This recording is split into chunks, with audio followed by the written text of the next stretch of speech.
Here we are. We're honored to have Micah Goodman. Came all the way from Virginia Beach in the snow, but it wouldn't. It's part of his fiber as a professional fighter, a black belt in Brazilian Jiu-Jitsu, a former wrestler. So we're going to have a lot of good time. Yeah. But as a follower of Christ, as a wife with 4 daughters, and now started a lot of video production. Good to have you here today. Appreciate you. Man.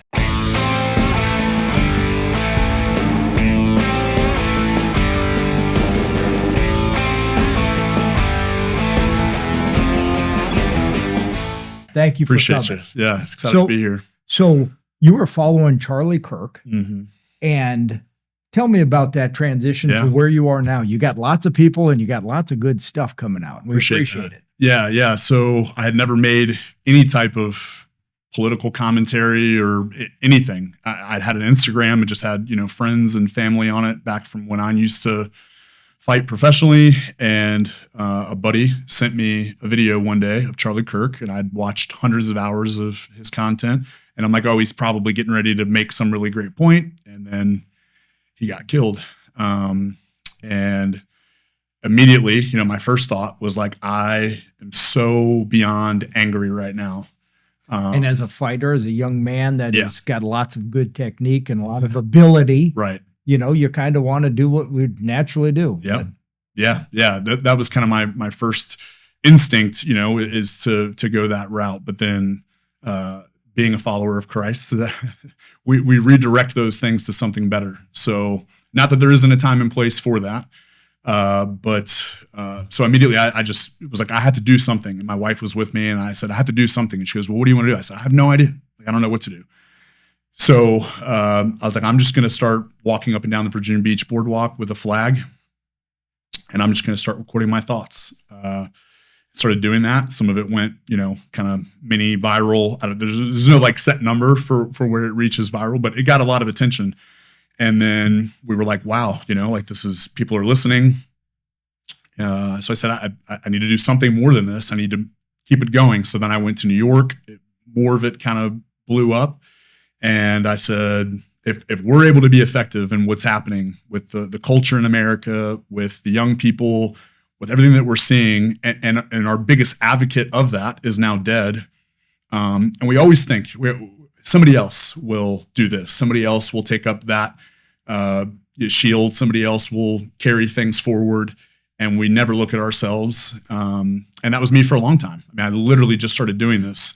And I said, okay, if I'm able to do this, if people are listening, then I have to continue. So that's why we're here now. Which is, I came here a long time ago to Liberty University, and Dr. Falwell was here. And he would always talk about making champions for Christ. Yeah. And, you always think like, oh, he's the one out there fighting for the moral majority, fighting against abortion and lots of different good conservative principles. But he recognized that, hey, we need other people. We need folks that kind of move up the ranks. Absolutely. So you also have experience in law enforcement as well as pastor or ministry or whatever. Tell me about that. So I kind of did, at different points, I worked 2 and 3 jobs. So I was in law enforcement, I was fighting, or criminal justice, and then later law enforcement, was fighting, and also doing youth ministry at the same time. I ended up doing all of those full time at one point. But was kind of trying to do it all at different points, which was pretty crazy. But I loved, I had a youth pastor, his name's Micah Goodman, so shout out to him. Another Micah. And, you don't hear that Micah. No. And technically, that's my real name is Michael. I kind of nicknamed myself after him in some ways. But he was an absolutely incredible guy. Should have kicked me out of his youth group. I don't know how many times. I was a huge troublemaker. Was not a great kid. My dad was a pastor, and some terrible things that happened. He had a moral failing. Kind of our whole family fell apart. I ran away from God. But Micah Goodman was so loving and so kind, and his wife, Chrissy, as well.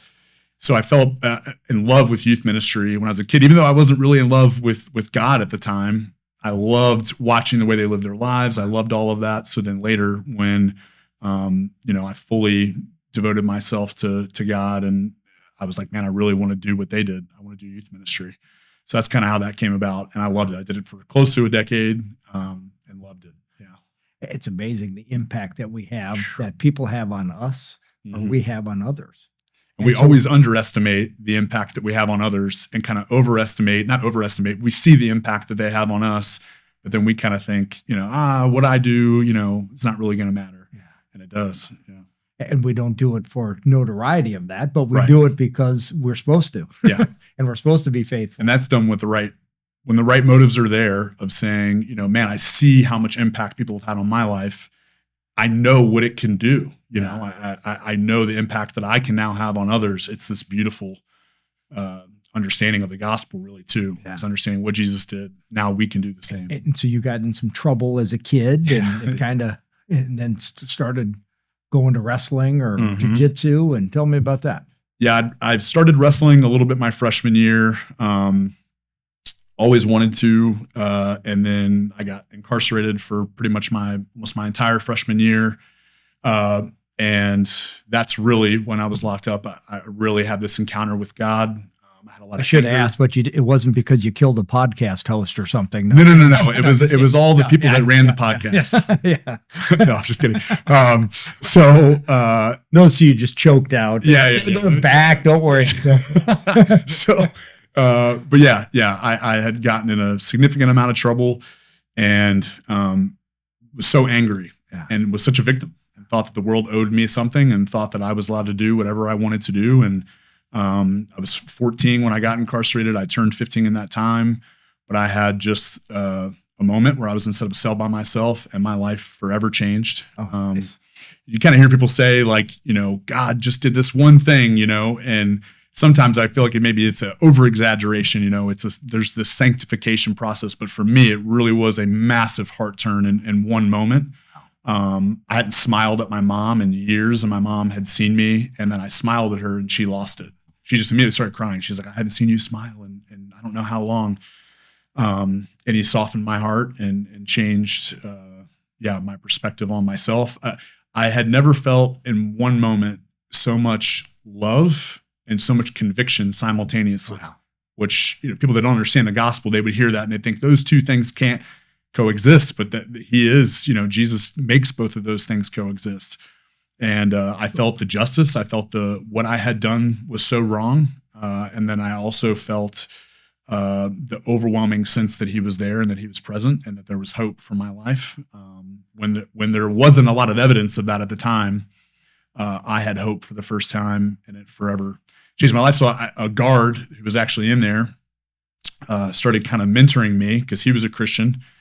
And he goes, what do you want to do when you get out? You can't run with the guys that you were running with when you get out. You got to have something you're completely dedicated to. And I said, I love, fighting. I love wrestling, So he goes, okay, let's look at doing mixed martial arts. So I got out, and he actually gave me money to pay like the first month. A guard who made nothing gave me money. I started training at a gym called Combat Sports Center, which was incredible, had all these great talents at it.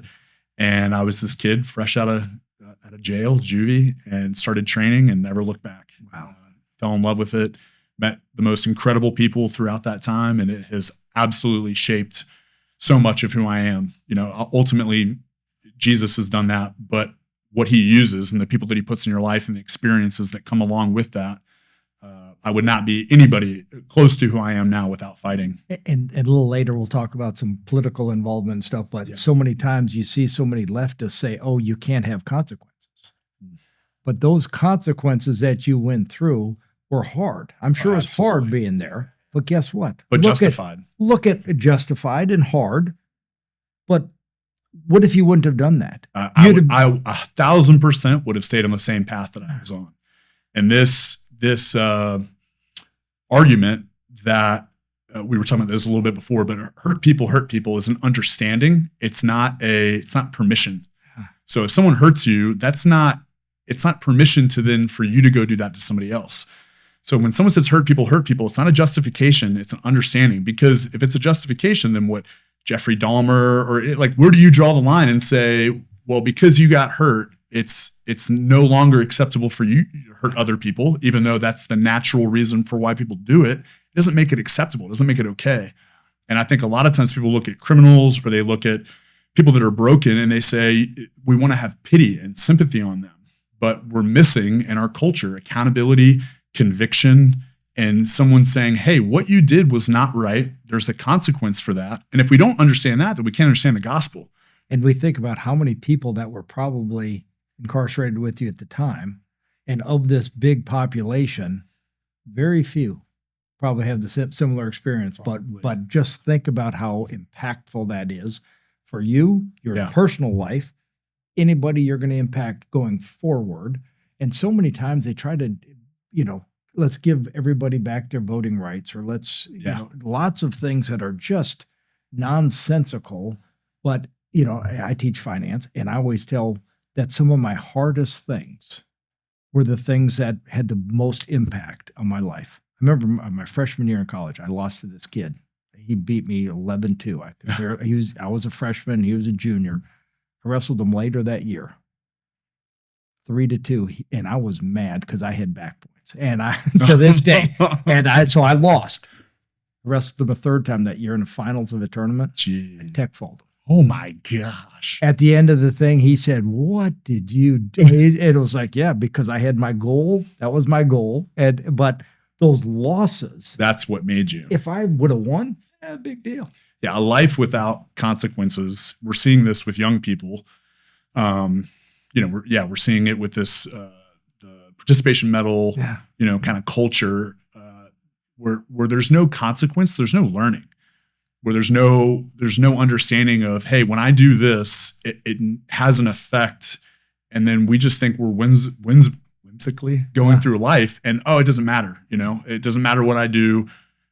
And we're seeing this culture now that is, it's scary. It's scary. And it's something like when some of these, pencil necks get up and start yelling at some of the ICE agents or something, or wagging their finger or kicking out their taillights or something. It's like, that used to never work. You get thrown down and you get your head pounded into the sand. And so I don't understand how people think that's a neat thing. I mean, consequences are very important to life because they're real. Yeah, it seems like the pendulum effect or the overcorrection. When young people, especially learning how to drive, we all have that experience of you're going towards a ditch and then you overcorrect and then you almost get in a wreck or you get in the wreck. And it seems like that's culture. There's, maybe these times where there's so much hardcore correction and there's so much very legalistic, very hard-nosed, and we say, oh, that's not good. Let's steer over here. But we overcorrect into the far left ditch. And we're seeing the results of that now where, you would see somebody catch consequences for doing something 20 years ago. You push a law enforcement officer, you do whatever, right? But then in culture, we were also seeing law enforcement do probably some things they shouldn't have done. So then there's this massive overcorrection to the other side where it's just like, you can do whatever you want to a law enforcement officer. It doesn't matter. And that's not good. I had law enforcement slam me on the ground when I was younger, and it was exactly what I needed. And then I later slammed young people on the ground when I was in law, placed them gently on the ground. When I was in law enforcement, and it was what they needed. And I was able to say I've been on both sides of it, and it works. Man, those experiences are pretty neat, and they're probably pretty unique, I imagine. I guess it's strange even to me. And I didn't pursue trying to do law enforcement. I kind of stumbled into it. I needed to take care of a family, and it was kind of weird, the succession of events that kind of opened up the door to that. And the whole time I was like, am I allowed to be here?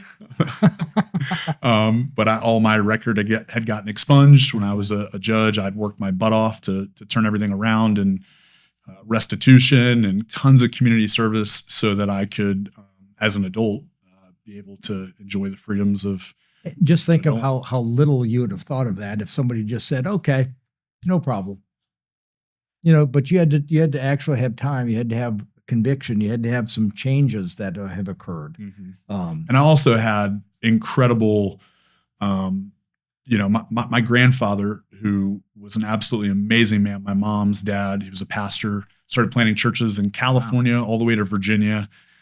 Born in 1919, I'd grown up through so many hard times in America, and I respected him more than I can put to words. And he wrote me a letter when I was incarcerated. And I have it framed now in my house, and it's a one page.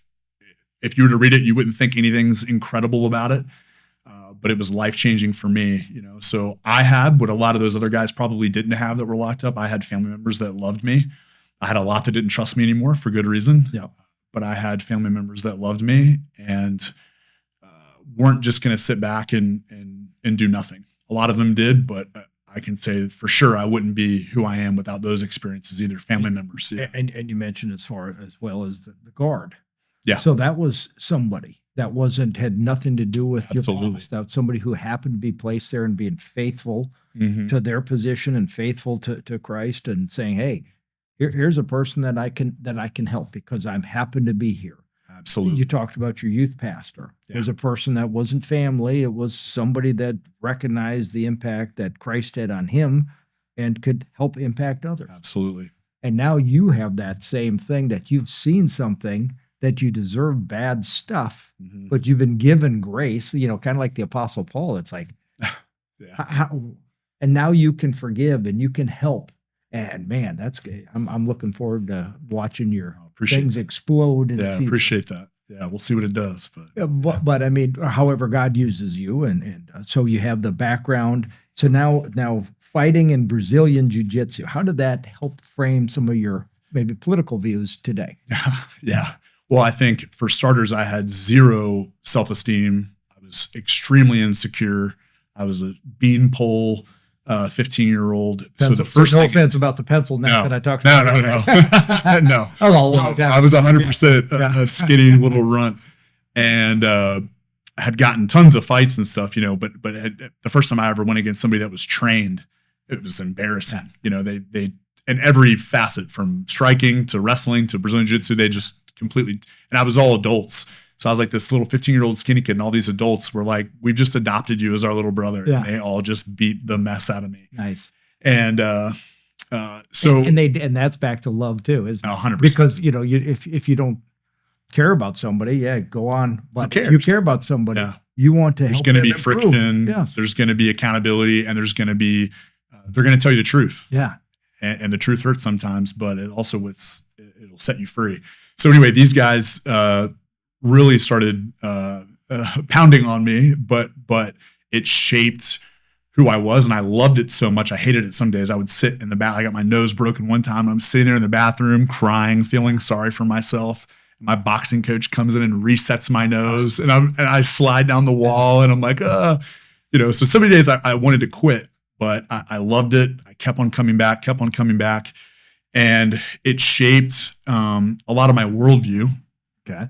Obviously Christianity shaped so much of my worldview, but that brought, the Bible is so true that it's self-evident in all these other areas, right?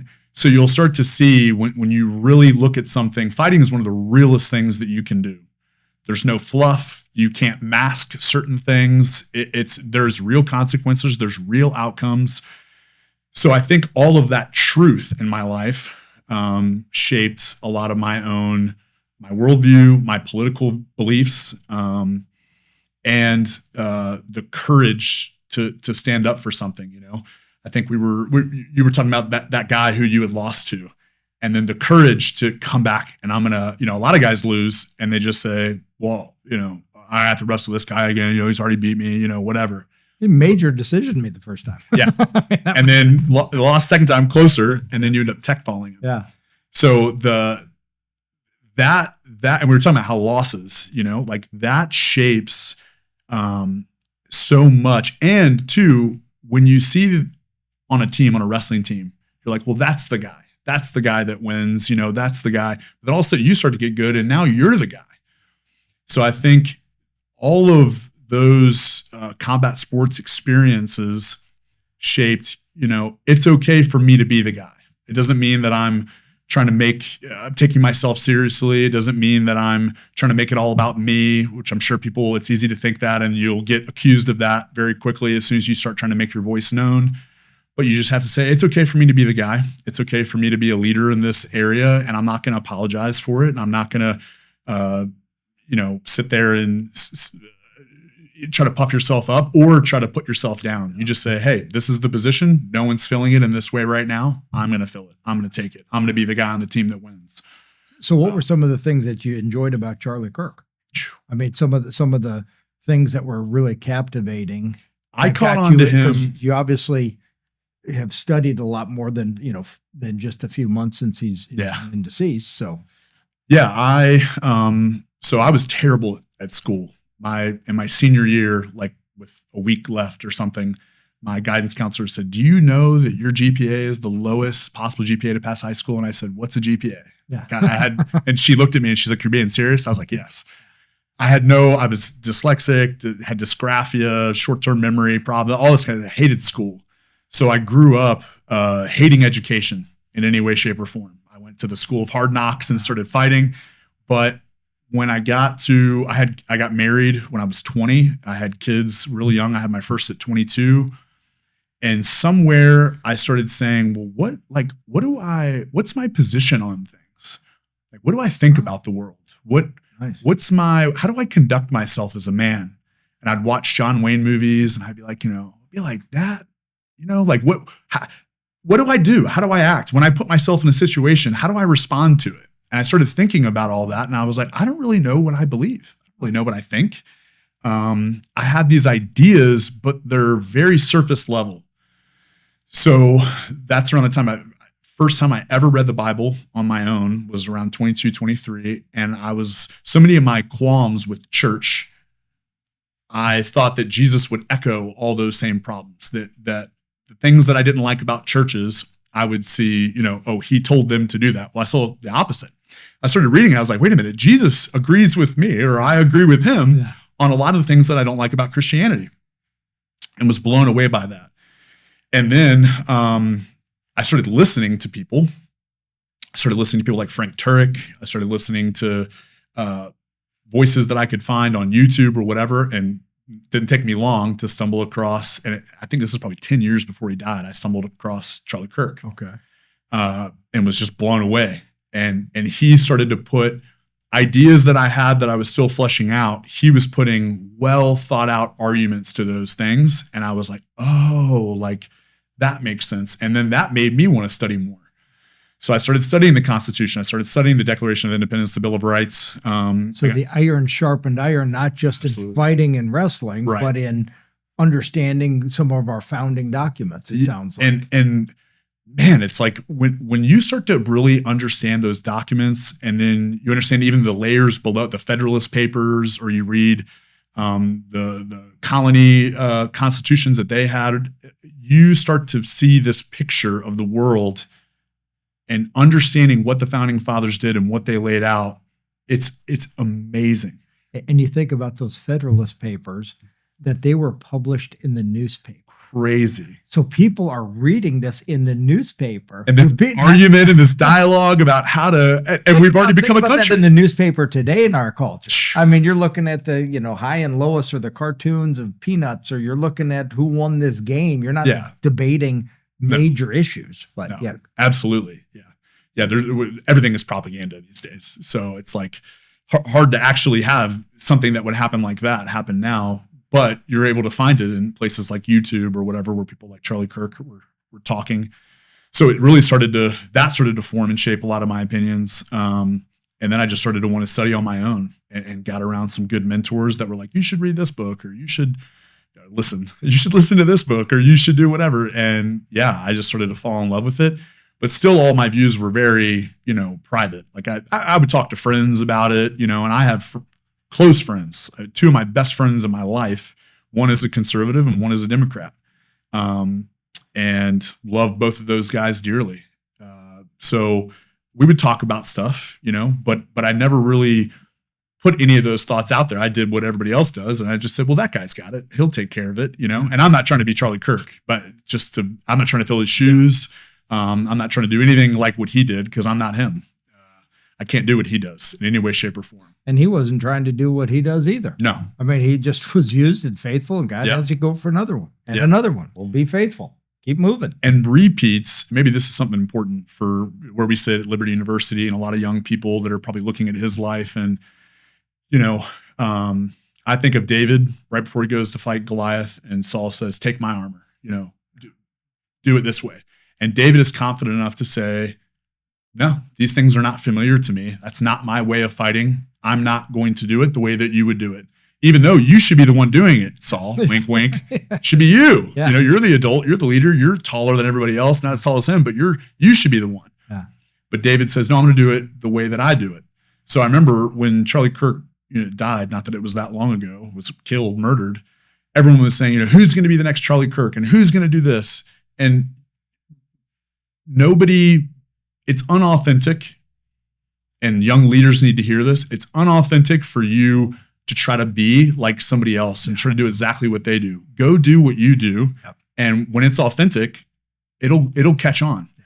You don't need to be a repeat. You need to be who God designed you to be. You don't need to put on anybody else's armor. You need to be who you're supposed to be, and you need to run with everything that you have in that direction, and it'll work out.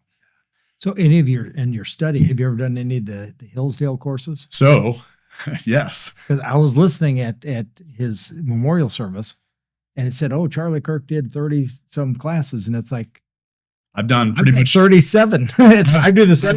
I've done. They're awesome. They're so incredible. Yes. They're so incredible. The level of excellence, not just in the recording and in the art that they put into it, and it's just so well done. And then the professors, the way that they lay things out. Absolutely. And for me, it's incredible being dyslexic. I mean, when I read, I do read, but it takes me crazy amount of concentration and focus, and it like physically makes me tired. Yeah. So for me, being able to listen, but then being able to trust but verify Reagan, right? Not just take somebody else's word for it, but be able to go look for myself. Reagan got that from the Church of Berea. Really? I mean, the Church of Berea in the Gospels, or in Corinthians or whatever that was. But Paul says they were better because they didn't just hear what the pastor says and believed it. They studied for themselves. That's cool. Yeah. That's awesome. Yeah. That's cool to know that history and backstory. But yeah.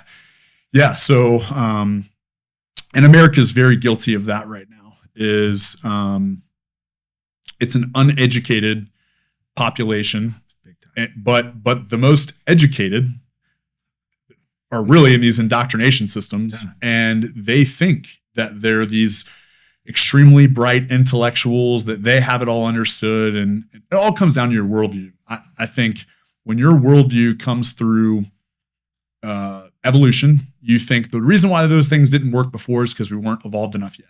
Well, now we're past that. We're ready to take on these new things. And but the gospel and says no.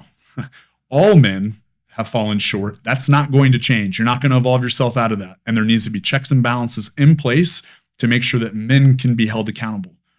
And when we don't have that worldview, that system of government, and some of the founding fathers talked about this, saying, like, if you don't have that worldview, this type of government's not going to work. A constitutional republic is not going to work because it's a square peg in a round hole. Yeah. And we're seeing that now.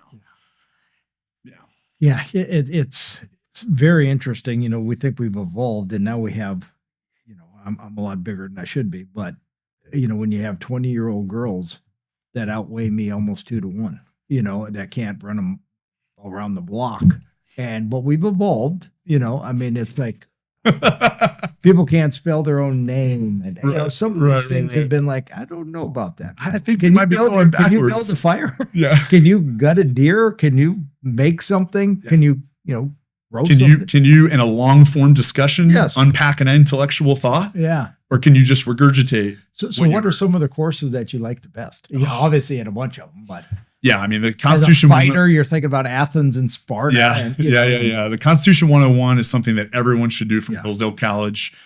No ifs, ands, or buts about it. If you're an American, no matter what side of the aisle, and they're very objective, and like they don't always paint America with these rose-colored. They tell the truth. So if America did something wrong in this era, they're not going to gloss over it or glamorize it. They're going to say, hey, this is where we got it. So Hillsdale does an amazing job at that.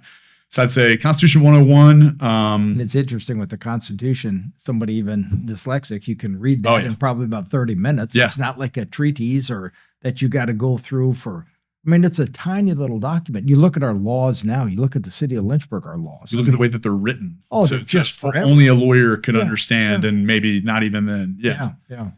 Yeah, there's something about simplicity that, you look at. Jesus comes into Israel at the time, into the Jewish nation, and they have 10 commands or 600 and some commands, and everyone's confused. Everyone's fighting, and there's all this deliberation on no clan meeting on Thursday. There's all this confusion. And what does Jesus come in to do? Simplifies it all. Turns the 10 into 2, and he says, if you want to fulfill all the law and all the prophets, love God and love people. And then you look at the Constitution. What could be more complex than civil government? I mean, we're still trying to work it out and hash it out. And all these countries have made these different attempts, and all the Marxists and democracies, pure democracies, constitutional republics, all these different ways, we're still trying to figure it out. And they come in and so simply say, hey, boom, this is the best way for you guys to do this. And people that really understand something to its core can give it to you simply. They don't need to puff it up. It doesn't need to be an entire book necessarily. They can condense it down, and they can say, look, anybody can understand this. What's interesting is in 1776, when Thomas Jefferson, we had a lot of great Virginians, when he's penning the Declaration of Independence, at the same time, you have, now I lost his name. Why did I lose his name? Adam Smith writes The Wealth of Nations. Yeah. So talking about freedom and economic freedom and how things work. And that came the same I've just started to crack that. Yeah, well, that's Wealth of Nations. It's a book. And what is neat when you read that, you think of, and we love to puff up Adam Smith, but in Adam Smith's Wealth of Nations, there's footnotes. There's references that he goes back to somebody. So it's always interesting how somebody, it's their idea. Well, it came from this, it came from that. There's nothing new under the sun. Nothing new under the sun is Ecclesiastes. So it's, So, it's always really like the Constitution. Sorry about that one. No. This is good. Yeah. No, yeah. Love the Constitution, the Declaration of Independence. Started to, I think we're talking about how truths are self-evident. You can find and that's why so often the scripture points to nature is God's, if you defy God and you're saying no one came and spoke to me and nobody, did you see nature? Did you see the order? Did you see the truth that's set up? That should make you begin to go on your own journey to seek out how all this came about. So no matter how confused we are or how all these kind of things, when you start to desire truth and you start to fall in love with truth, and then you're able to identify it quickly in things. And you start to read the Bible, you start to understand humanity, you look at some history, and you say, hey, this has always kind of been the same pitfalls. And then you look at the Constitution, and you're like, oh my goodness, what an incredible understanding of humanity. Yes, understanding of what power does, the depravity of man. Where James Madison's talking about, hey, here's why we have limited government, because of the fact that men aren't angels. And if they were, there'd be no need for government. Yeah. And because they're not, we have to make it small, because then somebody else is going to, tell you what to do. It's funny now. It's funny now. There's people, in kind of the social media spaces, and definitely on the left, are saying, you bootlickers, weren't you supposed to be a part of the revolutionists, and it's like, at what point did you think that meant we liked the absence of law and order? Yeah. That's not what the founding fathers thought. Government was super necessary. Yes. They just didn't think tyranny was. Yes. So, yeah. And they liked it to be of the people, by the people, and for the people, rather than some, monarch that comes in and dictates what's going to happen. And then. Or the other pendulum swing, which is mob rule. Yeah. And the Federalist Papers help us understand that. And that's something that I don't think a lot of Americans understand, is that we are a constitutional republic. And that's very different than a democracy, a pure democracy. Yeah. Because, and the Federalist Papers, they didn't want the mob to run away with it. So elected officials, they're subservient to the Constitution. So we see what's happening right now in Virginia with these gun laws. No, these are unconstitutional. It's not up for debate. And the founding fathers, for them to say, and I think Hillsdale does such a good job of unpacking this, they say, no. The Constitution is telling the government what they are not allowed to do. Which is most things. Yeah. Yeah. And we've gotten away with that. We're in this new worldview. Government is the solution for every problem. So government has to grow instead of stay small. And hopefully people are starting to catch on to the pitfalls of why that doesn't work. You talked about with the Second Amendment years ago. So when I guess it was Northam and they had all these crazy gun laws the first time. Yep. Well, not the first time, but recently. And so I pushed for Lynchburg to become a Second Amendment sanctuary. I had it was me and another Republican and 5 Democrats. And how'd that go? Well, how it went was actually fantastic. Not right from the result, right from the beginning, but I lost my first match. I got major decision, but the end of the day kind of came good. Yeah. But it had to go through that transition. So I pushed for a public hearing, and they were saying, "Oh, we don't want that." And it's like, "Oh," so then I had to go for the jugular. Fear of the people. Yeah, and say exactly. So finally, I got them to say, "Okay, yeah, we'll do it." Wow. And so then they wanted the public hearing to where it was in a box. Basically, you could have 12 people or 100 people show up, and I said, "This will be big." And so it had it was like 1,500 or showed up. We were there, the longest public hearing we've ever had. It went till like 2:30 in the morning. Oh my goodness. People that spoke were very articulate and very in different perspectives. It wasn't, I like guns because I like guns. I like to shoot, Yeah. It wasn't Elmer Fudd waving a shotgun. It was Americans that were educated. All the different things, which was fantastic. And so then later, so I lost the vote, of course. Yeah. But then brought it up again and got it eventually to pass like 6-1. And now it's going to come up again. And what you're saying, for anybody that's listening to this, something that illustrates and that we all need to understand is that politicians are not the answer to your problems. And I mean that as a Republican and a conservative. Absolutely. And we think that. I think the election in Virginia, everyone was conservatives. What do we want to do? We want to own our businesses, raise our families. We want to work. We want to mind our own business. Exactly. So after the federal election, everyone's so exhausted because it was such a fiasco. We win it, and then we don't have the endurance for the state election. And we think, whatever. And now they think, well, it's too late. Everyone's starting to wake up to the laws they're trying to pass, and everyone's saying, oh, no, it's too late now. That's not the spirit of America. Yeah. It's not the spirit of America to say, oh, our rights are being trampled, so oh, well, too bad, what's a rally going to do? Because we're trying to plan one right now. Okay. I just got off the phone with Philip Van Cleef. Van Cleef from VCDL. Yep. Yeah, literally right before I got here. And I told him, hey, I'm trying to plan. And he goes, go for it. So we're trying to plan a massive route. And there was a huge one back in, I guess that was a couple years ago at the inauguration. 2018. Okay. There was a huge rally that was attended by people that were pro Second Amendment. And I was just at Lobby Day 2 Mondays ago. And I spoke with the president of the BLM 757, Black Lives Matter. He says, hey, we're pro Second Amendment. Nice. The Black Panthers are there. They're saying, hey, we're pro Second Amendment. Yeah. And I think what Spanberger and her regime of Democrats need to understand is that Americans on every side, we believe that the government should be held accountable to the people. And if we don't have a means of doing that, not that we want to do that, but if we don't have a means of doing that, that scares everyone. Iran, Venezuela. You just read my thoughts. You don't have to go back where the redcoats were here No. in 1750. I just screen recorded. I can't remember his name. A guy on Instagram he's now lives in America, but he's from Iran, and he's posting videos of what happens when a government has guns and people don't. Yeah.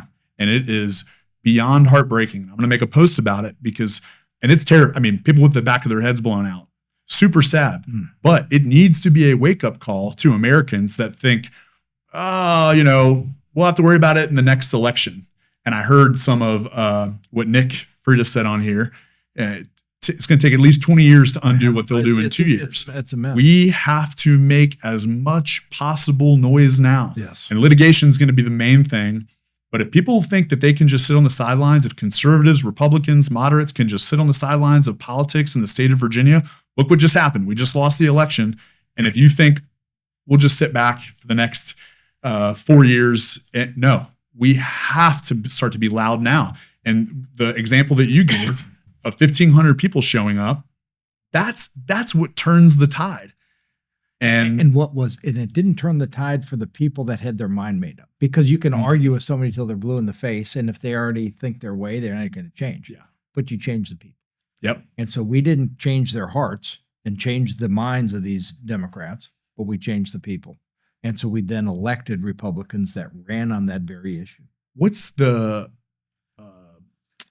big during the Reagan administration, there was a Brady Bill. Was he the the guy who got shot? Economic major. Oh, he was a big advisor of Reagan's. I'm trying to remember his name. Art Laffer. I think so. Okay. There's a clip that I've seen of him that he goes, everyone thinks we need to change Congress. And he goes, no, we don't need to change Congress. They're in the business of buying votes. Yeah. And if the people make their voices heard, politicians tend to get in line with that. Yeah. And I think that is a perfect example of what you're talking about and what we need to see in Virginia. And all these conservatives and Republicans that are talking to me, a lot of people are like, what do we do? Where do we go? Tell us when. But a lot of people are, it's not going to change anything. It's not going to do anything. And I'm like, that mentality of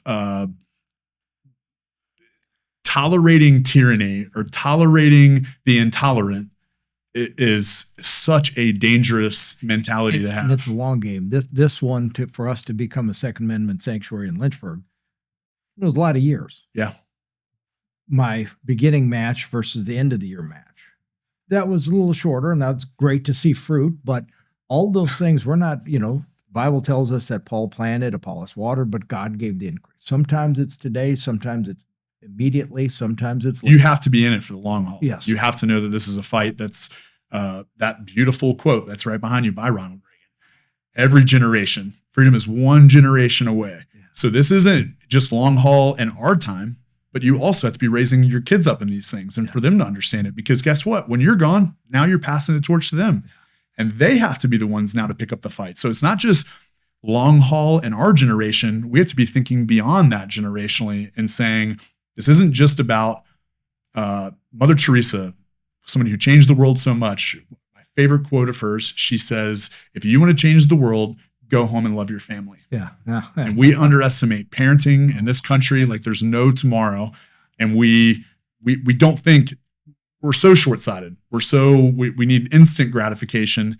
So it's hard for us to play these long political games because we're so accustomed to getting it my way right now, nice and easy.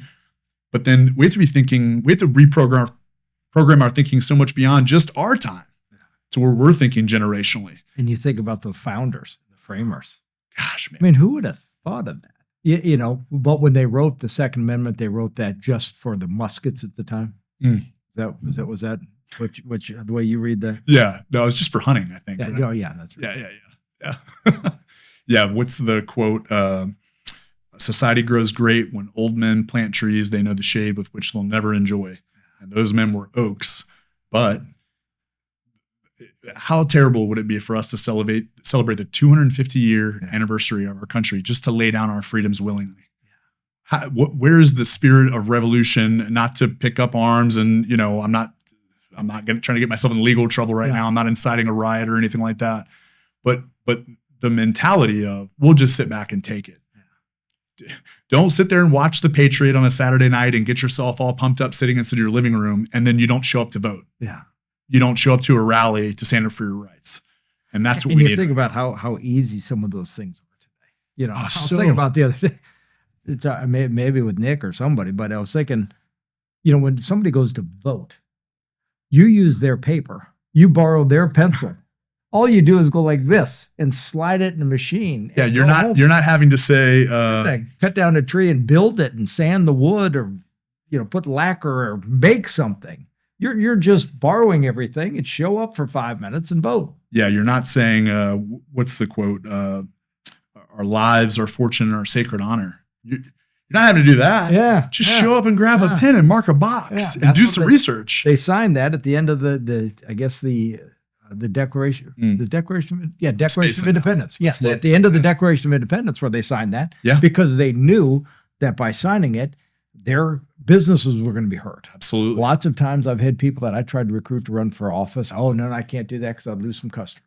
No. Or I can't take that because this may happen. Okay. Or our fortunes. I don't want to have to give because I need for this, or our sacred honor. You're going to be tarred and feathered out there if you protest against the British government at the time. And they pledged that, putting their names big. How do we make men like you, like our founders? How do we make men, young boys today, to be men? What kind of inspiration and how can we help with that? So I think wrestling's a great way. Yeah. Seriously. Yeah. That'll take a lot of you will learn more about life in one wrestling season than you'll learn in 4 years at the most prestigious university you could find. What's interesting too with that, I agree. And there's no notoriety. Oh yeah. So it's not like, oh, well, look at we're starting and wrestling now. Have you seen a Real American Freestyle? Yeah. Like that's incredible, right? Yeah. There is starting to be a little bit of notoriety, but only amongst the ones that actually know, right? Yeah. And the UFC has brought about a lot of bringing the spotlight to wrestling more. Yeah. But no, your work and wrestling the sacrifice will never be seen underneath the lights of a state championship or whatever. It'll be seen at Thanksgiving. Why did they put wrestling season, by the way, during what are the greatest eatings of the calendar year? Let's put the sport where you can't eat anything. But anyway, we used to go to the Southern Open, which was in Chattanooga, Tennessee, and it was right at Thanksgiving. So our Thanksgiving was eating a chicken sandwich in a drive-through, and then would have to make weight on Friday and Saturday for the weekend. And it's like, oh, that was terrible. Oh, you're a young kid, college, you're 20, you're 19, and it's like, I'm used to eating a lot. Why are we doing this? So sports is a great way. I think combat sports is the greatest way. It comes down to parenting. I think so much of it, and we outsource our children understanding the Bible to the children's pastor, the youth pastor, and we outsource our education of the Bible to a pastor. We think that we can outsource so much of our way of thinking. Most people, their opinions come from the echo chamber of the algorithm of their social media platform. Like that's their education. So we have outsourced our thinking, our everything to somebody else. Raising kids, educating kids. We have to start to take freedom and responsibility have to be in tandem together. There are two horses pulling the same chariot. And if it's just freedom, if you're raising kids with this mentality of you can do whatever you want. No, that's not what freedom with responsibility is. Man, I have the amazing ability to where I can pick whatever I want to do. Today I can wake up and I can do X, Y, and Z, but there's responsibility with that. There has to be ownership. There has to be this understanding of, and wrestling teaches that. You're part of a team, but so much of it is an individual sport. Yep. And it teaches this ownership of what I do actually matters. And I think that's what's so dangerous about the evolutionary worldview is it's an accident. The cover of Darwin's first book, the subtitle of it says something, and then it says of favored races. And he doesn't talk a lot about racism in that book, but in the Origins of Man or something, he goes more into it. Any other worldview that's not Christianity is always going to lead us in a very terrible direction. And I'm not, people are being accused of being Christian nationalists, and they say that the founding fathers, weren't Christian nationalists. I agree, right? Well, the freedom of religion. But to say that your worldview doesn't shape everything else, it's the filter, the lens that you see everything else, civil government, raising kids, everything. And if we don't come back to this understanding in America of the gospel, understanding the beauty and the power of it, and the best way to turn men into men, and so you don't get man children running around thinking that they can beat up a law enforcement officer. Yeah, not only beat up the law enforcement for them in the car, but beat up their truck. Yeah. The Chevy is no match for you. Yeah. But this mentality of that, there's no responsibility and there's no understanding of, there's no cause and effect. So with that, you mentioned Christian nationalism, and I know a lot of people are like, because they don't know what does Christian, 100%. what does Christian mean? Okay. I've 100% on board with that. What is loving America? Nationalism. Wrap my arms around that. So they throw it in that regard. Then I'm a Christian national. Right? I am absolutely, and so they try to put it, demonize it. Yeah. And so in my 20 years on city council fighting against the Democrats, I recognized that they took our good words and hijacked it. Yep. I started then using their words back on them. Like, for example, sustainability. What's sustainability? They'd like to take that word that is a conservative principle. Yeah. We don't just throw away stuff. We take the hide of the cow that we slaughtered and ate and use that to wrap us around and keep us warm. We use everything. That's sustainability, but they've changed it and took that word to be, Greenpeace. And you're seeing that now with them getting some trouble for saying this, them acting like they're the purveyors of the Constitution. Oh, yeah. It's unbelievable. Or now they're telling ICE agents, you must take off your mask. It's like, you understand, it was just like a couple of years ago. I was there. I was the only one on city council that sat there without a mask on. And everybody's like, put on your mask, take off. What do you want me to do? It's like, quit it. You're acting like as though government knows better than God who created us. Yes. And so, and the founding fathers, it is a biblical principle that it's a choice. Everything has to be governed around this idea of choices. Yeah. God puts two trees in the garden. Yep. There's no love without choice. So saying that, America has to be a Christian nation, they didn't want to say that one religion or one church, everyone had to adopt that thinking, because that goes against Christianity. You can't, that's not Christian. But it was Christian. It wasn't Islamic. It wasn't Judaism. It wasn't Buddhism. Christianity is the most equitable worldview that you can possibly have. And not only the most equitable, the only one that's true, because anything else is, God told us, he said, hey, there's one God. Now, let's not get down this path. And that's fortunately all our framers were. Yeah. You look at their lives, you look at what they stood for, so anyway. Go on. I'm sorry. We're I guess no. We're having a good time and interjecting back and forth, and this is good. It's like a good conversation is what it feels like. Yeah. Yeah. I think, them acting, the Democrats, the Democrats are hijacked. That party got hijacked by the far left years ago. You're a young man, but think about, you watch some of these old clips of Bill Clinton. Oh man. You watch some of the Clinton, John F. Kennedy. Oh man, he would be kicked. He would be he would be as far right as you could. Yeah, it'd be the Freedom Caucus. Yeah, so it's 100% been hijacked, but they have this is their strategy. It's the pot calling the kettle black. Yeah. So it's saying we're the protectors of the Constitution. You're the ones that are violating it, and it's brilliant in a sense where you see they've painted Trump into these boxes. Yeah. I don't agree with everything that Trump says. I agree with a lot of his policies. Sometimes his rhetoric gets him in trouble, but they've started yelling fascist, fascist, fascist, Nazi, Nazi, Nazi, to where when he then does anything, that's just what a strong leader would do. They say it's authoritarian. Yeah. And you, like you said, hijacking phrases and words to fit what will work for them. They recognize the populace is so uneducated, they have no idea what it means. and they don't care to find out. Yeah. That's another thing too. And we saw this during COVID, the need for community is so strong, and the tribalism that comes out of community, the desire for it, right? So people, they don't care whether their side is really doing the right thing, whatever, as long as it's my side that's winning. Yeah.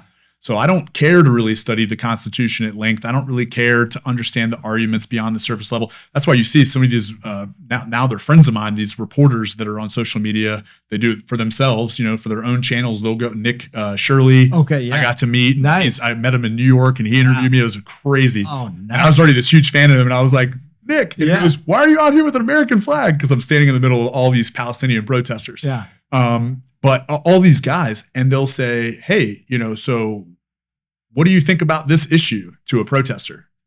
Or Frank, I'm forgetting his last name right now. Sorry, bud. You're awesome. I'm best his name. He did. Rick? No. This young interview guy from Philly. He's up there and he goes, why is Trump a fascist? This lady says, we're out here fighting fascism. He goes, oh, okay. He goes, why is Trump a fascist? Well, there's so many things he does. I can't even narrow it down to one. She couldn't even get to that. She couldn't even come up with a good kind of bullcrap argument for it. She couldn't even get there. So, what we're seeing is this, people want to be a part of, and this is one of the ways the church has failed, right? Yeah. Because it's more of an organization and an industry than it is a community. Living, breathing. The youth ministries that I got to lead did so well because I'm a terrible administration person. Anybody that's listening to this that worked for me in youth ministry is laughing because they're like, yeah. I'm not the greatest preacher. I'm not good at a lot of the things that the industry loves. Yeah. But I was like, anybody can come over my house at any time. Yeah. And the youth ministries would explode. Yeah. Because people want community. And if you're a church leader and you're hearing this and you're saying, I want my church to grow, not because of the numbers, not because of me, not because I want the gospel. If you open up your home and at great sacrifice, you open up your home, you turn it into community, you will see things explode. And what the liberal side has done so well is they've created this tribalism, this community that is not inclusive in any way, shape, or form, but they portray themselves to be, because you can't have any countering thought to what they have. It's the strictest religion, wokeism. So they're bringing these people in, which is why they get along so much with Islam. They're bringing people in and they're giving them this place in the tribe, this place in the community, and they'll die for it. They don't care what the issues are.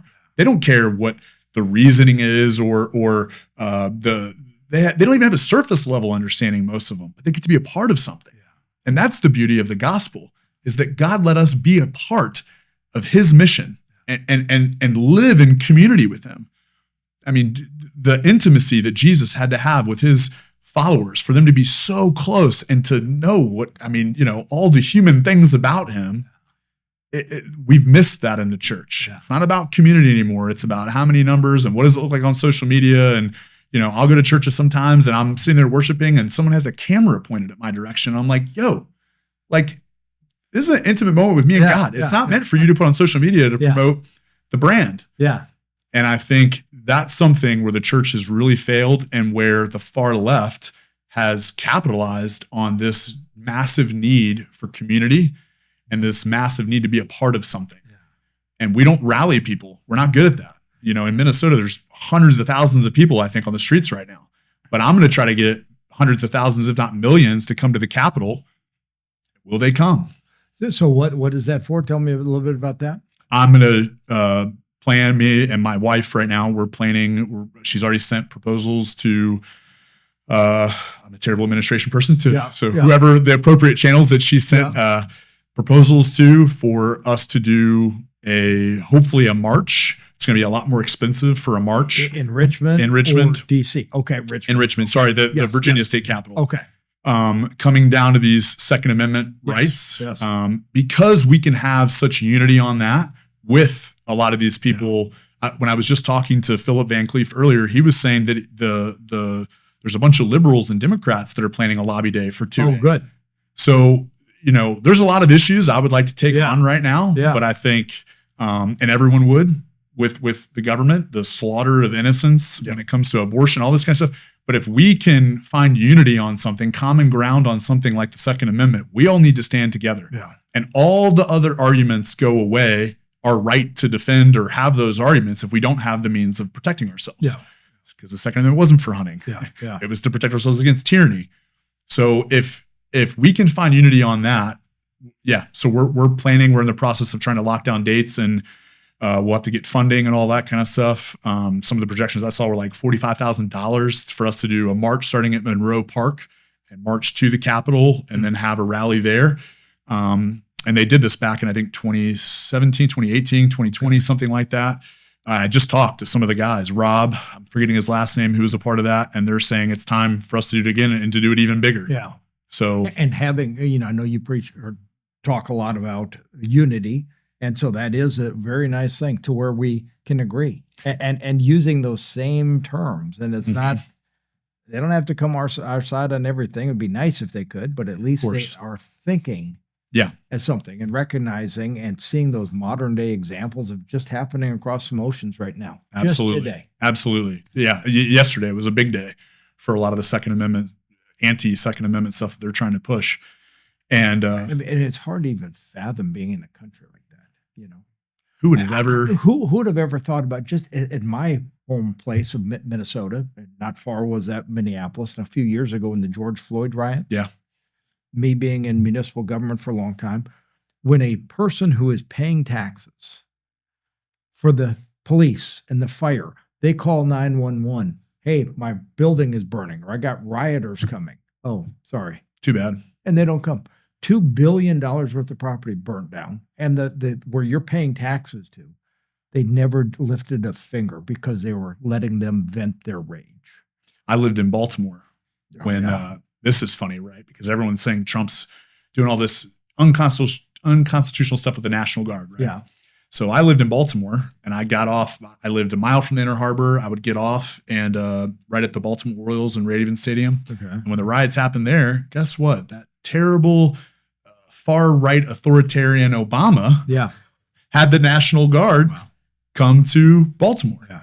And there was a curfew. One of the weirdest experiences, I get off, the curfew's in place. I was just in Las Vegas for fighting stuff. I get back, I work my shift. I get off at like 11. I get back to Baltimore at 12. I'm pulling down and it's a ghost town, Baltimore, at the Ravens and Royal Stadium. Nobody, but there's Humvees with guys up in the top. Yeah. And I'm like, this is interesting. And they're welcoming me. Listen to this. And I pull onto my street. I open my door and boom, my whole vehicle gets lit up by a spotlight. Oh, wow. From a helo. And I'm like, oh, okay. I hear sirens coming. I'm like, oh my goodness. Baltimore PD comes around the corner with a Humvee, National Guard Humvee behind him for support. I have my uniform and badge on and I had a letter from my work and I get out of the car. He sees me, I walk to him and I said, hey, he goes, I can see you're good. He goes, where do you live? I said, right there. He goes, okay. And I walk and the spotlight follows me all the way to my front door. I rented a room from a couple, Zach, Bruno. I love this amazing couple. And they're sitting at the top of the stairs when I shut the door and they're like, what is going on? Well, that was my entourage. They had the light coming in. Yeah. Micah the Kid Goodman weighing in at 192 pounds. But it's funny because so many of the things that they're accusing Trump of being authoritarian over are the same policies that Obama had, from the National Guard to ICE. So back to your tribalism. Well, whose team is doing it? Yeah. It doesn't matter. It doesn't matter if a lot of those policy. same. No. Yeah. It matters our side. The scoreboard in America right now reads Republican versus Democrat. Yeah. And it needs to read the United States against anyone that wants to take our rights away, whether foreign or domestic. Yeah. It's us versus you. And that's the kind of unity that we need. That's why I want unity. And I get in a lot of trouble for this because it's holding two opposing thoughts in your hand at one time, which Americans cannot do anymore. I want unity. And the conservatives get angry at me for that. They're saying, you want unity, with da-da-da-da-da. But I have zero tolerance for the intolerant. I want unity with people that love America. Like I said, I have friends that are Democrats. They love America. I have friends that fought for this country in some of the most honorable of ways, and they grew up with this worldview, and that's their understanding, but they love America, and they're not fully wanting to get in line with what the Democratic Party is doing now, but there's this allegiance to it. But those people, they love America, and we need to find common ground with people that have opposing other views from us, but they want the Second Amendment. And if we close ourselves off from that, then what are we headed towards? We're headed towards a civil war of some kind. So the Leadership Institute had one of those that said, the enemy of my enemy is my friend. Yeah. And so with that, if they're, Absolutely. it doesn't mean we got to be together on everything. No. I watched a few of your clips, and I thought kind of a similar thing with regarding the unity. Yep. And it's like, well, knowing Lieutenant Colonel Dave Grossman's concept of the sheepdog. Yeah. Can you have unity between the sheepdog and the wolf? No. One wants to kill the sheep. The other wants to protect the sheep. Their purview is totally different. How do you ever get unity in something like that? Yeah. And again, there should be no tolerance for the intolerant. Okay. So if you're, we have freedom of religion in America, beautiful thing. But if your religion says that its goal is to take away my freedom of my religion, then I am your biggest enemy. I am fully opposed to you. If you're in government and you say you want to take away my Second Amendment rights, I am your enemy. So how do we now want to have unity and having friends, of course, but the Bible warns us that evil companions corrupt good morals. Very true. Very true. So how do we get around, how do we have friendships?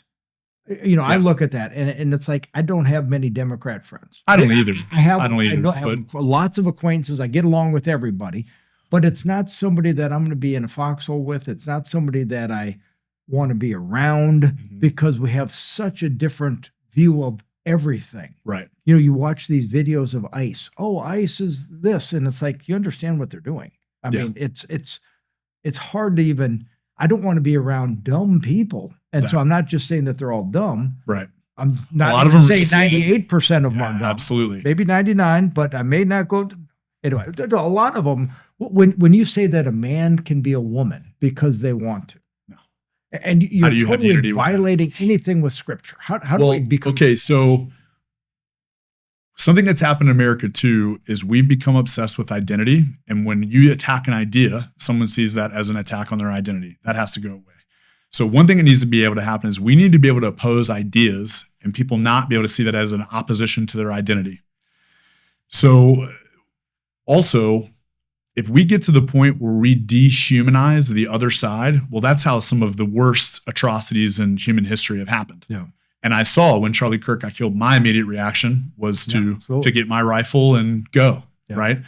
But I felt a strong caution from that. And immediately I had a heart change. How does someone become a Christian when they were God's enemy, opposed to him, right?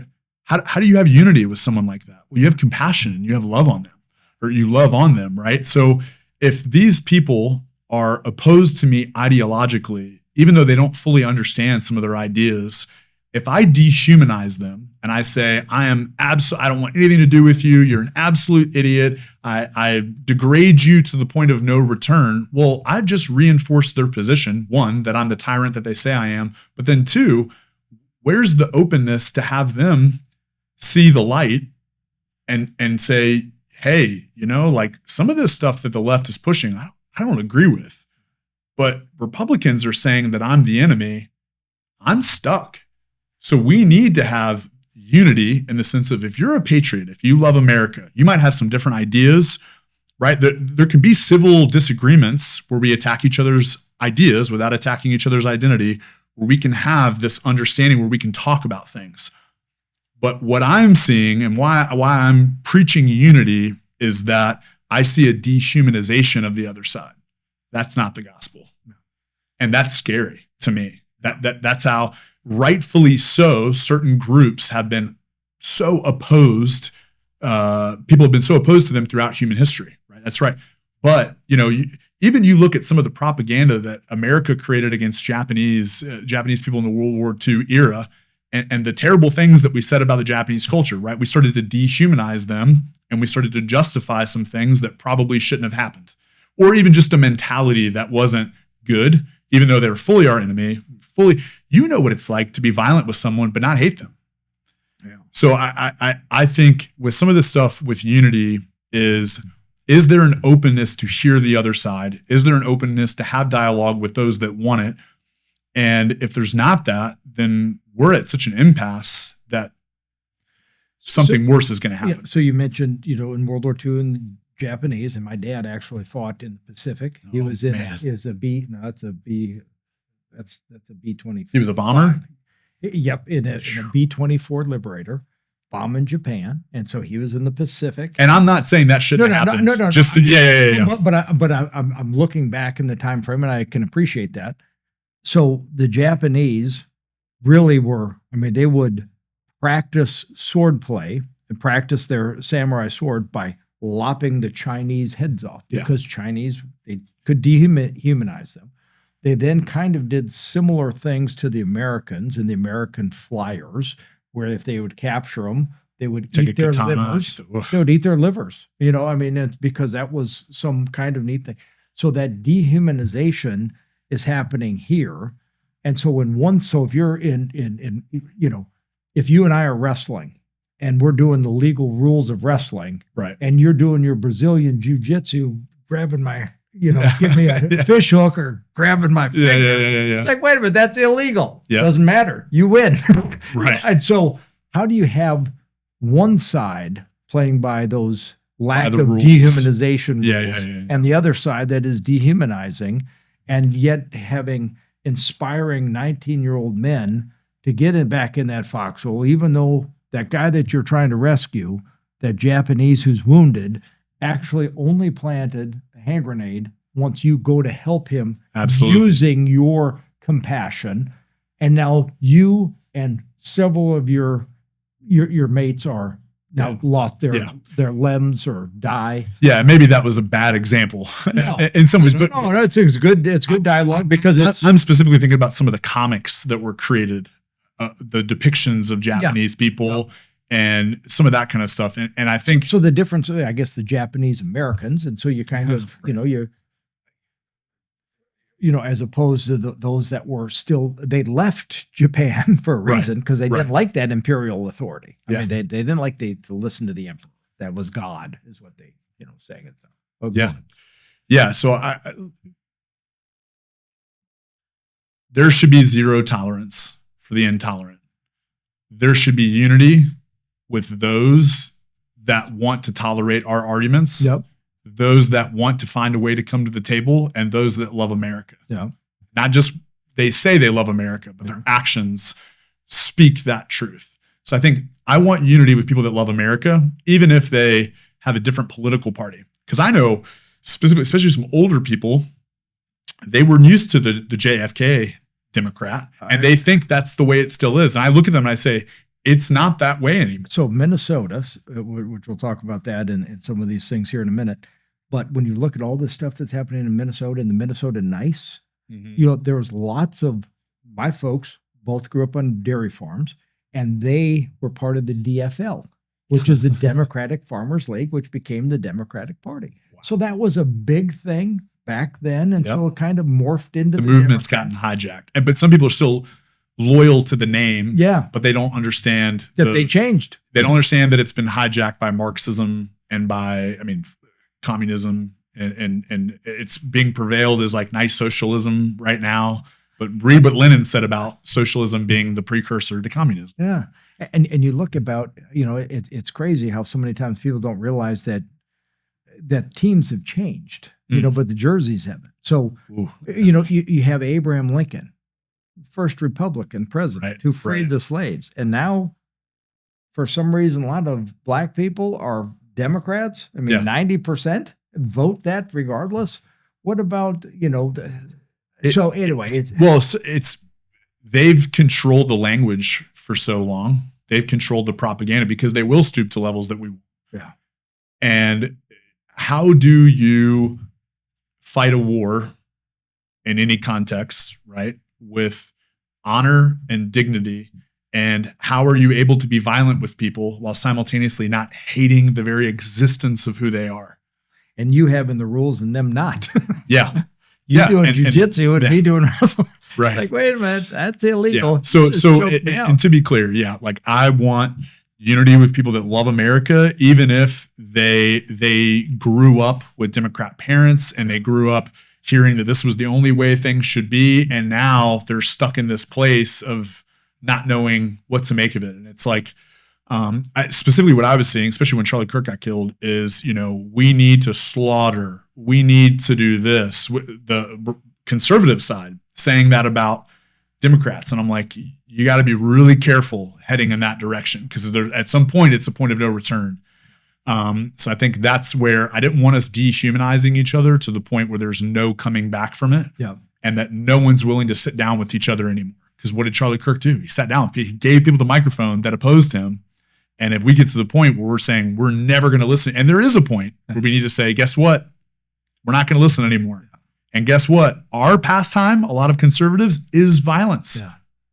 We shoot for fun. Yes. We wrestle for fun. We fight for fun. Yeah. You sip soy lattes for fun. I don't think and not to say that there isn't some Democrats that do all that kind of stuff too, but there's two of those. That's right. Yeah. So do you really want to escalate things to violence with us, where it's our hobby, it's our pastime? Yeah. My favorite thing in the world is to get with my closest friends and for us to strangle and beat the mess out of each other. Yeah. You don't sweat together, bleed, and you've never faced any hardship in your life. Everything was given to you because you were a victim. You can't even tie your own shoes. Yeah. So anyway, So Virginia, obviously, we got crazy, sad elections because of different things, but our framers did have lots of neat things where they had elections even. Yeah. 4 years, 2 years, 6 years. I mean, different things. And so now we see that, as you mentioned before, that maybe Virginia kind of stayed home and said, hey, well, whatever. It seems like it, right? Now we got 4 constitutional amendments. I see you have lots of posts about some of these, the laws and everything. We have 4 constitutional amendments coming up that they're pushing. Yeah. Like gerrymandering and changing the districts to get rid of. I just saw last night or something, a judge shot some of that down. Yeah. But they're coming with such a plethora of this. They got 4 of them. So this one got shut down because of the illegality of not having enough space in between elections. So that's going to keep on coming. And what they're going to want to do is gerrymander. Some of these districts are going to have, so we have basically 10 congressional districts in Virginia. They're going to want to have 6 of them with slices going up to capture the Democrats in Northern Virginia to water down all the Republicans that are out in the county in Southwest Virginia. Have 6 of them to completely make it to where the Republican voice can no longer be heard. Democrats to 1 Republican in Congress. They're then also wanting to have, rather than the marriage amendment, which we probably shouldn't give the finger to God as a state, saying, hey, no, it doesn't turn out well. Marriage to whoever. They want to be able to kill babies up until a birth. And then the last one is giving back, basically carte blanche voting rights back to felons. As you mentioned, you've been through consequences. There's been redemption. That's a process. It isn't a stroke of a pen that just happens to everybody. It's got to be personal. So what do we do with these now? These are coming. They had one that was coming up April 21st. The judge in Tazewell said, hey, you violated the law, but do Democrats care about the law? It shouldn't be so. It just talked about unity, and I'm just slapping them upside the head. But overall, no, they don't. Their policies don't suggest that they love law and order. It suggests the opposite. Right after they said, hey, we're going to file an appeal, and they're still pressing to have that vote happen. And I'm sure with 4, I mean, they just got their foot in the door. There's 4 years coming. And I think what Virginians, you need to hear the desperation in people's voices right now that understand. You got Patrick Henry. Yeah. You got Thomas Jefferson. You got James Madison. You got George Washington. So many, right? So many of the. I just went to the church to St. John's yesterday and made a post out there talking. I haven't sent it out yet, but it's again 250 years, and we're sitting here, and we are going to just lay down. And I don't think a lot of people. I don't think Democrats voters really understood what this election, how much was hanging in the balance. And it's not just a vote on a law that can be, next year it can be shot down. They're voting to change the entire framework, all the work that the Federalists, and because actually the Virginia Constitution was before the U.S. Constitution. Right. That was all, a lot of what Thomas Jefferson or James Madison framed it after. As we already had the Virginia Constitution. Lots of those similar framework for the U.S. So, yeah, what we're seeing, people need to understand. Virginians need to understand the desperation. And speaking to Democrats or moderates, you need to understand the First Amendment is only truly upheld when someone's saying something that you disagree with. And if you think that it's okay to silence the voices of the opposition, don't ever say that you love the Constitution. Don't ever say, oh, the First Amendment's important. Even when it's bad. Even when it's racist, even when it's stupid, bigoted, dumb arguments, go at it. It's your First Amendment right.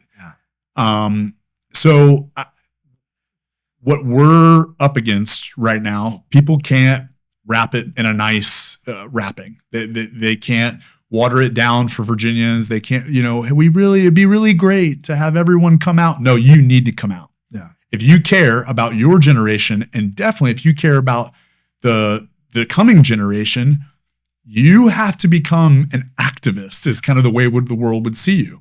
I only started doing this a few months ago, and now I'm invited into spaces like this. I can't believe it. Yeah. It's incredible for me. And this opportunity is open to anyone. I'm spending all my time doing it because I'm blessed enough. My wife is taking up so much of the home responsibilities, which is hard for me to be able to even let her do some of it. She's working her butt off for our family, for me to be able to do what I'm doing right now, because she's just as passionate, if not more passionate than I am about this. And she's saying, whatever you need, we're going to make it happen. Yeah. So I realize not everyone is set up in a situation for that, but we can do something. Everybody can do something. You can at least go take that pen that's somebody else's and that paper that you didn't harvest the tree from, and you can go, but we missed that chance right now. So you can, you were talking about how easy it is now to I was thinking, I was watching Braveheart, like all good conservatives do. And I was thinking, man, they had to when they show up at these battles, you're thinking a lot of the way they lived back then was you're getting the food to eat for today. Yeah. And then tomorrow you have to get the food ready for what you have to, their level of daily responsibility just to make it to the next.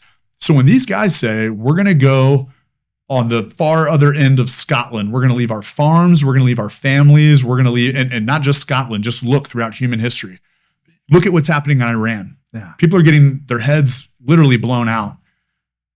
If you don't think that you can show up to a rally, don't sit there and pound your chest and think that you're an alpha male or that you're some kind of hot something. Yeah. No, you're a wuss. Yeah. And that's the language I think that we need right now. We need to be kind of stern with each other. And if you think that you're a Virginian and you think that you love America, that you love the Constitution, and I say this with all respect and love, you might have fought in a war 10 years ago. Your service to this country is not done. Yeah. You have to be out there. You have to be fighting in all the civil and legal ways that we can right now to stop this. Yeah. And some of it's going to get passed. It's just going to happen. And you're talking about Braveheart, and good conservatives love Braveheart. And I think about how rhinos watch that movie. They're probably cheering on, William the Bruce. Yeah. Yeah, look at that. Look at the political shenanigans. Fortunately, I'm related to that guy. Oh, yeah. I'm also related to Daniel Boone, so I got that too. But yeah. No, I mean, the celebration of tyranny. I mean, these are true stories. Yeah, and people think, sure, everything gets kind of turned into propaganda and stuff sometimes, but some of these stories that we see in movies that have inspired us so much inspire us because it hits somewhere at the heart of who we are. We understand these truths. And even though it might be a 2-hour broken down, very theatric depiction of what it was, it doesn't mean that it wasn't true. You think about, you mentioned earlier about David and Goliath. Yeah. I mean, what a story. I mean, and you couldn't even think of that story, in Hollywood. And the things of Gideon and his army. And I mean, you got 300 people and you don't even have swords. You have a lamp or blow a trumpet or something. And, it's just the amazing power that God has if God is in control. And if we he already is in control, but if we recognize that and submit and serve him, we can have a small stone like a little shepherd that kills the biggest guy they've ever seen. And I think, I lost my train of thought with that, but we have to understand too that everything we're doing on the civil government side, on the political side, these are all tourniquets to stop the bleeding quickly. The real answer is pastors. The real answers is mothers and fathers. Like, you are the solution to this. And anybody that, well, I'm just a stay-at-home mom, or I'm just a pastor of a small little church. Well, guess what? A lot of great stories in the Bible, all of them, start out with, well, I'm just a little shepherd boy, or I'm just a baby born in a manger. A baby born in a manger, right? And man, there's no greater story of the underdog winning than the gospel, than the stories that are in Scripture. So I only have 5 loaves and 2 fishes. Yeah, right. I mean, you're right. Absolutely. You atheists, one of the challenges that I've always put to any friend or anybody that I know that's an atheist is say, do me this. Read the Bible as if it's Lord of the Rings. Read it as a fiction. Just read it. Read it as literature. Read it. And one, it's the greatest, if it's a fiction, it's the greatest fiction ever written. It way outpaces Lord of the Rings or Star Wars or any of these kind of things, right? And then you'll have to ask yourself why. You'll start reading it like the way I did at times. Well, I was just like, man, I just don't know. I mean, I was like, I wanted Christianity to be wrong, because it means I have to be so accountable, and it means I have to have all this responsibility. And gosh, it would feel nice to not have to deal with all that and to just believe in atheism, and it's all a big whoops, But if you read it as a nonfiction and you start to go through it and unpack it, it will blow your mind, the truth that's in it. And it'll start to knock on the door of your heart, and you'll say, something about this is, I've read 1 million books, I've listened to 1,000 stories, but something about this is resonating in a way that nothing else in all of human history ever will. And then you'll realize it's true. And the good thing is, we don't have to, when we read it, and I'm sure it can, impact, or we don't want to, would rather, like you mentioned, rather have atheism be true. But when you read this and then you go, wow, here was a guy that was terrible. Yeah. He was a guy on a cross sitting next to Jesus. Yeah. Did he have time to do penance? Did he have time? Yeah, he got baptized, right? Yeah. Did he have time to do all these wonderful things? No. That day, Jesus said, we hopefully believe his words, that he'll see him in paradise. Yeah. And so, no time to do that. So even regardless of what we've done, you look at the Apostle Paul, who was Saul, who killed Christians. Instantly, boom, the other direction, and he's forgiven. And everyone always underestimates what they can do. Yeah.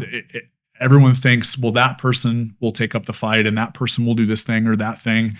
And the 5 spheres of government, understanding that self-government is so important. And if you're worried about the criticisms that you would face if you were to start to make social media posts, you know what I mean? Like, just, it's a megaphone. Yeah. Don't like, people are like, you're an influencer now. And I'm like, like that makes me want to throw up in my mouth. I want to use the loudest megaphone. We should influence however we can. We should influence our neighbors by helping them shovel their driveway if they can. Having these guys help me in the ice. I needed a little help. Yeah. Well, and Christ says, occupy until I come. Yeah. And not occupy in some weird military sense, but for us to stand up and fight against what's happening and to be in opposition of the evil that's taking place, we have to speak up. And you have to use whatever means you have. If you have a phone and it has a camera and you can download an app, do it and start to share it, what you think about what's happening in the world. And you'll be surprised, just like I was, what can happen with that. Yeah, which is exciting. That's only been a few months for you. Yeah. So as a former law enforcement officer, and we mentioned that we'll get back to this, ICE in Minnesota. Yeah. Man, so a lot of people, here's one of the problems with social media, is that everyone thinks they have to have an opinion on everything, right?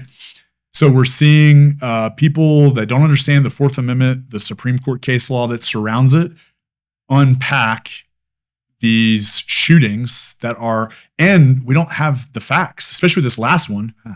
Something that I'm a huge, I've talked about this, ICE needs body cameras. And people think, oh, you want to hold ICE to, no. I'm saying from personal experience, because when I first started, we didn't have body cameras. And they said, we're going to have to get body cameras. And all of us, I was one of the biggest people to hem and haw. Oh man, we're going to be Monday morning quarterback by all these people and all this kind of stuff. I went to a 911 hang up, got there. There's a woman sitting in this apartment complex where like the stairs are on the outside, they're external, and you go up and there's a platform, there's apartments, you go up. Yeah. So she's sitting on the bottom floor. She's crying. Her face has clearly been beat. And I said, did you call? She goes, uh-huh. I said, is he up there? She goes, yeah. I said, who, do you have your name on the lease? Who? She goes, yeah, it's my apartment. It's whatever. I get to the top of the stairs. The door is slightly open. I bump it open. I make my presence known. I say the department that I work for. And there's a guy standing there, and he bolts back into a bedroom. And there's a wall, there's a couch, and there's 4 kids sitting on the couch. And you can tell that they're kids that they were taught to not trust law enforcement.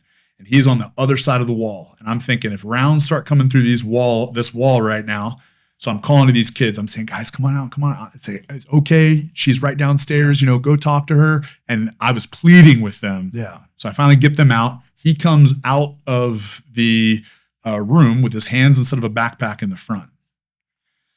And I won't explain the whole situation, but it got crazy. At one point, my gun was drawn, not at him, but at 2 friends that he had called. And I pulled the slack out of the trigger, and I'm sitting there thinking, oh my goodness, this is terrifying. Yeah. And I'm getting ready to shoot these guys. Yeah. And so in the middle of all that, I think I'm so glad I have a body camera. Yes. Yeah. So ICE needs body cameras, because if we could hear in this last shooting somebody say gun, gun, gun. Yeah. And when you're in law enforcement and you guys are trying to subdue somebody, and their hands, they're in referee's position, or they're in turtle and Brazilian Jiu-Jitsu, their hands are covered and you can't see, and you hear gun, gun, gun, everyone is Monday morning quarterbacking. People need to understand, with the Supreme Court case law that surrounds it, it's the totality of the circumstances, and you cannot use hindsight or multiple camera angles or information that was given after the fact to judge that officer what he did in that moment. So when he's sitting there in that moment, and all the totality of what was happening and his perspective, not what evidence came out later, only what he has right in that moment. I'm not saying he did the right thing. I'm not saying he did the wrong thing. I'm saying people don't understand where use of force continuums come from law enforcement, how those things come about. And if ICE had body cameras and there's audio release of someone saying that, or we have 8 angles now of the situation, and people are inserting things into this that don't matter from a criminal or from a justice standpoint. So the fact that they shot him 10 times, I hate to tell you this, although it was brutal, it doesn't matter. Law enforcement is trained to stop the threat. Yes. They're not trained to kill people. They're trained to stop the threat. So if they start shooting because they know that someone's a threat, or they fully perceive at the time that person is a threat to them and their fellow officers or civilians, they didn't do anything wrong in that situation based on what they had at the time. Now, in hindsight, you can Monday morning quarterback it and say, well, the gun was already taken away or whatever. But did he know that at the time? Did they know that at the time? You're talking about moments. You're talking about these split microseconds where somebody has to make a decision that could make it to where they don't go home to their wife and kids. What do you do? Yeah. And a lot of people are, a lot of conjecture, a lot of uneducated assessments on what's happening. And a lot of people that probably shouldn't be saying their opinion into a microphone or saying their opinion into a camera and a microphone. So, man, ICE, like, I love the guys and gals that are doing that right now. I wish I could do it. I can't for a lot of reasons, but I'm so proud of the people that have stepped up and done that. I think more training for law enforcement across the board is good. Everyone's saying ICE needs more training. Every law enforcement agency needs more training. Sure, more training would help, all those kind of things, but I think those people are patriots. I don't think they're Nazis. I don't think they're the Gestapo. I think they love America, and they're trying to fix the massive security crisis, maybe the biggest in our country's history, the last administration created by leaving an open border. It's terrifying. We have no idea who's here. It's terrifying. You know, it's interesting. Some of these people, these congressmen that say, oh, they need more training. It's like, okay, here, let's do this training with you. You stand there. we're not going to do like fighting, or we're not going to do gun or role play or anything like that. All we're going to do is have you stand there and have 4 people yelling at you in your face, and watch that you don't, get a good elbow to the throat. Yeah. And without doing that, and sitting there calmly. Yeah. All these people are saying, well, if I was in that situation, I would. I'm like, you've never been in a situation anywhere near close to that. You couldn't. Yeah. There's no respect for law enforcement anymore. And the far left, the Democrats, are perpetuating the anarchy that we're seeing, the lawlessness that we're seeing. Defunding ICE now, just like they did in Minneapolis to defund the police. Yeah, how did that work out? Yeah. And now it's so funny. The mayor of Minneapolis is like, we need the law enforcement to fight ICE. And the chief looks at him like, you psychopath. Like, you told us you didn't need us, and now you want us to fight ICE for you? Yeah. Like, what are you talking about? No, we need to be partnering with them. Yes. And that's something. ICE is in all these other cities. You know what's happening there? Law and order, nothing, no incidents to report. I mean, some people say there was bad arrests and all that kind of stuff, whatever, like maybe 2 that I've been able to find proof of. Yeah. Why is it happening there? Why is this the hotbed? And why did Nick Shirley go expose so much fraud? I just looked this up. I didn't even realize this. I think it was in Nicollet Avenue or something. Nicollet, yeah. So I'm looking back at old screenshots, and I kept on hearing that this last shooting happened on Nicollet Avenue. Well, the Leering Center is on Nicollet. It's less than a mile, I think, away from where that guy got killed. Yeah. So when there's all this fraud and there's all this chaos happening and there's all these politicians saying, go fight the Nazis, you get to be the one to stop Hitler. Who wouldn't want? Talk about tribalism, talk about people needing a purpose in life. And they've never had any purpose really in their life before this. And they get to go be the one to stop the worst atrocity in history. They get to go stop Hitler. What do you think they're going to do? So these politicians, very uneducated. They're just hearing that and have no clue about Hitler. And they don't want to. They don't want to. But these politicians are responsible for creating these situations. Yeah. Absolutely. Yeah. Yeah. It's the one good thing that Minneapolis did. You mentioned about Nicollet, because that wasn't very far from where I was, a long way away. It went one direction, went alphabetical. Huh. They had grid system. Really? The other went from 167th south to 167th north. So A1. Yes. Each one. So it was they kind of set that up. It's very nice. It's a great grid system. Battleship. You could play Battleship. So if somebody gives me an address to go to, I can get That's easy. That's cool. Oh, it's a neat thing. It's the polar opposite of Washington, D.C. Yes, exactly. And a lot of Virginia, a lot of Lynchburg. One road changes names. Doesn't make sense. How is that the same road? It's 4 different names. So ICE, back you'd mentioned about the body cameras. Years ago, we got body cameras in Lynchburg. We got a grant. Yeah. And I said the same thing. I said, I know they did it because there was a police shooting. A guy was fighting. Yep. And that happens. And so it's easy to it was a black guy, so it had to be race or it had to be this, and so had nothing to do with safety or law and order. It had to do with race. That's what they went to. Oh, the police must get the body cameras. It's like we got a grant, and I said these body cameras. I know it's looking like it's punitive, but it's going to be freeing.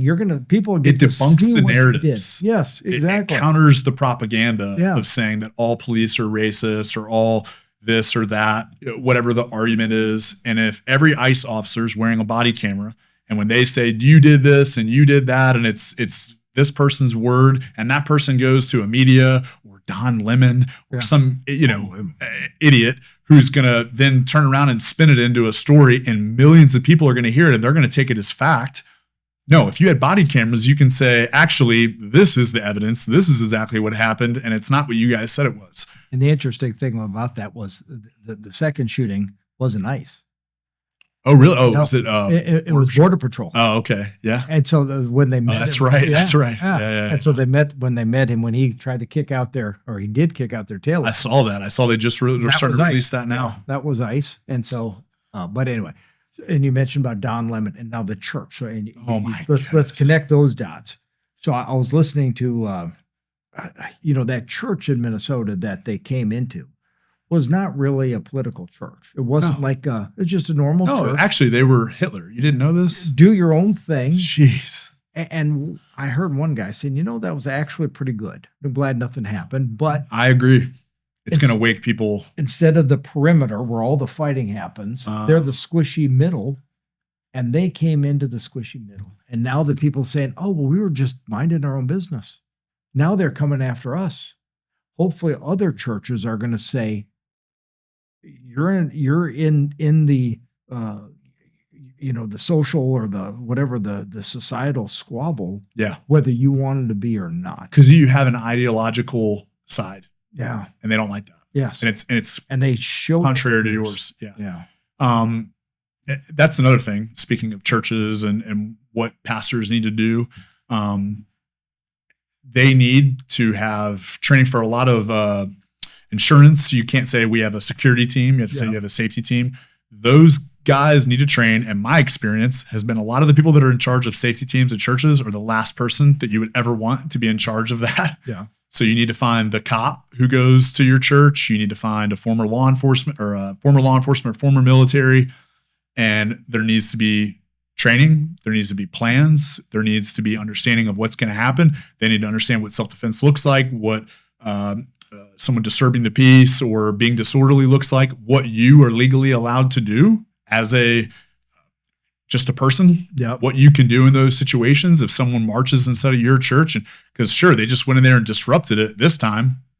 And I don't want to be a fear monger or try to get people scared or whatever, but we need to wake up to the reality of what we're dealing with.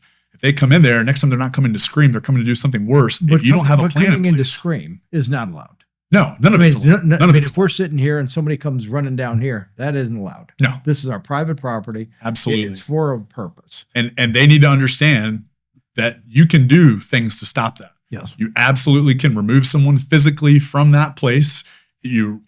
And yes, do you open yourself up to liability and all that kind of stuff? Sure. But sitting back, and this is the wussification of the American man, thinks, well, I'm just going to sit here and my kids are terrified and these people are yelling, but I don't know what I can do. You need to know what you can do. Yeah. You need to know that you can stand up and say, hey, you're being disorderly. You need to leave. If they don't leave, then somebody needs to do something about it. Yes. And you need to look at your own laws. I'm not telling anyone that you should stand up and punch that guy in the face or something. I'm saying you need to understand what you can and cannot do in those situations, and people need to be ready to act instead of churches. The throat and the jaw are a little bit better. Yeah. I can tell you what I would do. Man, I was watching that. My knee's all messed up right now, but I was watching that and I was like, man, that's like my dream. Exactly. Is to be sitting there in church and to have someone come in and start creating chaos. And guess what? Liberals, hint. You picked the right church that day.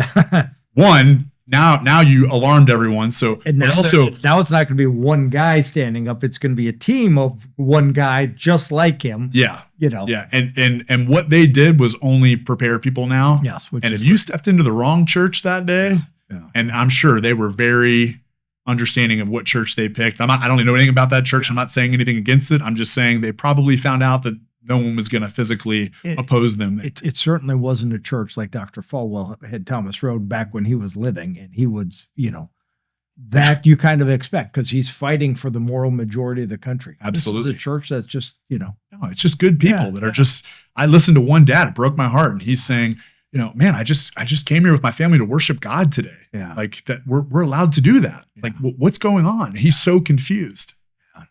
Yeah. Hopefully it'll talk about girding up our loins and whatnot, and for people to say, it's going to happen again. That's another beautiful thing about wrestling. Yeah. Or Brazilian Jiu-Jitsu is you don't have to punch anybody. Yeah.